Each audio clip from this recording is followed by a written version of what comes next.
Well, to talk more about the rising power of the BRICS, Peter Schiff, president of Euro-Pacific Capital, joins us now. Welcome, Peter. Talk to us about the significance of this summit. Well, it's only significant if they come to any significant decisions or conclusions on what to do about some of their common problems. I think the biggest common problem for the BRIC nations is how to deal with the United States and, more specifically, the U.S. dollar.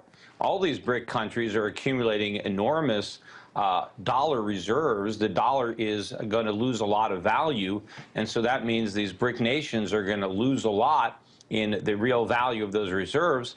A lot of these BRIC nations are running trade surpluses with the United States, but of course the United States is not in a position to actually pay for these products, so they're participating in vendor financing. And these are real problems, and the world needs to wean itself off of this vendor financing scheme and needs to find a way to get out from under the dollar as the reserve currency.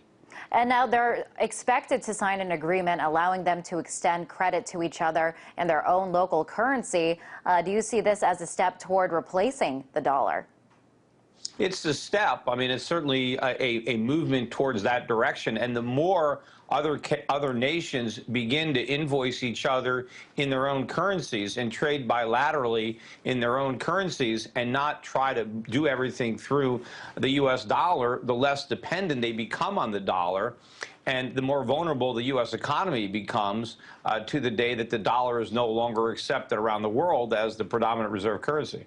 Now, another announcement that they are expected to make tomorrow is this plan for the countries to form a joint development bank. Do you think that this could rival the World Bank, and if so, how?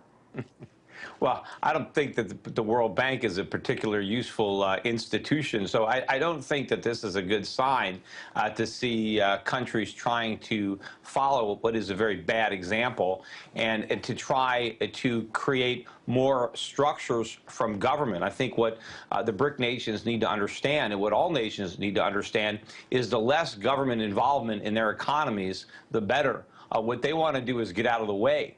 They want to make government as small as possible, have as few regulations, as low taxes, so that businesses can thrive, so that production can increase and living standards can rise, particularly, for the middle and lower classes. And, the best way to achieve that is not through government-created institutions, but through the private sector.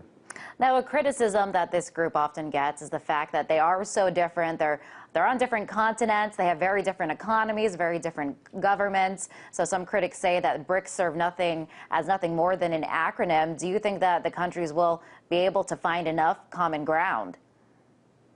Well, there's no real movement for them to join politically into some type of BRIC nation.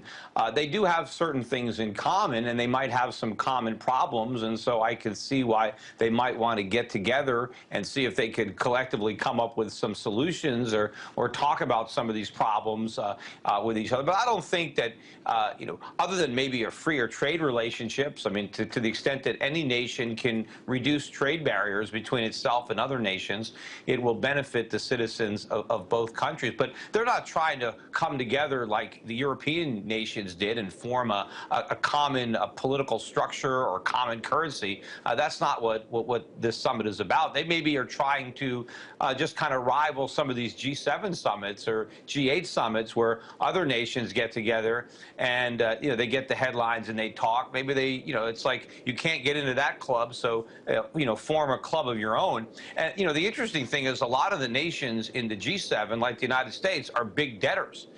We're borrowing a bunch of money. So I think that a club of creditors makes a lot more sense than to take a look at the people who are going around the world begging for money.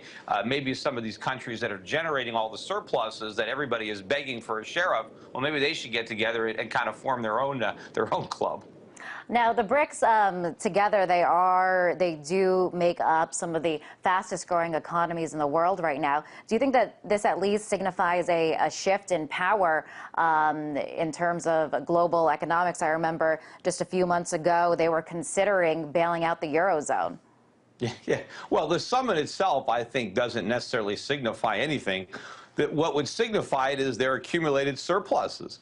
Look at all the wealth that they're acquiring. Look at all the production. Look at all the goods and services. Look at the resources that they're able to import and the investments they're making around the world. That's a greater sign of their power than the fact that they wanted to convene.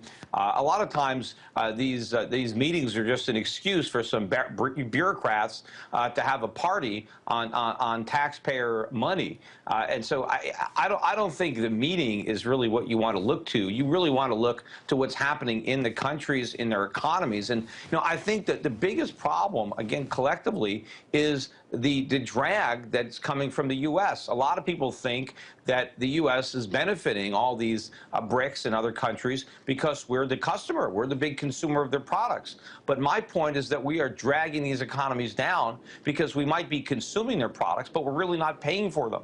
They're really not getting something of value in exchange for the products they give us. They're getting treasury bills that are going to depreciate. And right now they're holding on to them, but it's a gigantic bubble, and the dollar's going to collapse, and the bond's going to collapse. And the BRICS need to realize that they have their own engines, that they don't need to sell their goods to America. They've got plenty of consumers in their own country that can actually afford to buy these goods if they would simply allow their currencies to rise and they stop buying U.S. dollars. Now, regardless, their economies, they are all on the rise, and with this, the tides have kind of turned in that way. Do you think that the West and the U.S. can kind of learn from their economies? Is there something that we can learn from them? Well, I mean, we certainly. I mean, there's a lot that they already learned from us. Unfortunately, we're not learning much from our own history. Well, I would rather see Americans today, instead of looking at the modern day BRICS, just learn history. Just go back and study the U.S. Constitution. Look at what it was that made America so rich. How were we able to achieve so much in the 19th century? How did we create the world's most prosperous economy? We don't have to look at examples in Russia or China to know how capitalism works. We need to learn from our own examples. The problem is that the rest of the world is doing a better job of following our example than we are. All right, Peter, pleasure to have you on the show. As always, that was Peter Schiff, president at Euro Pacific Capital.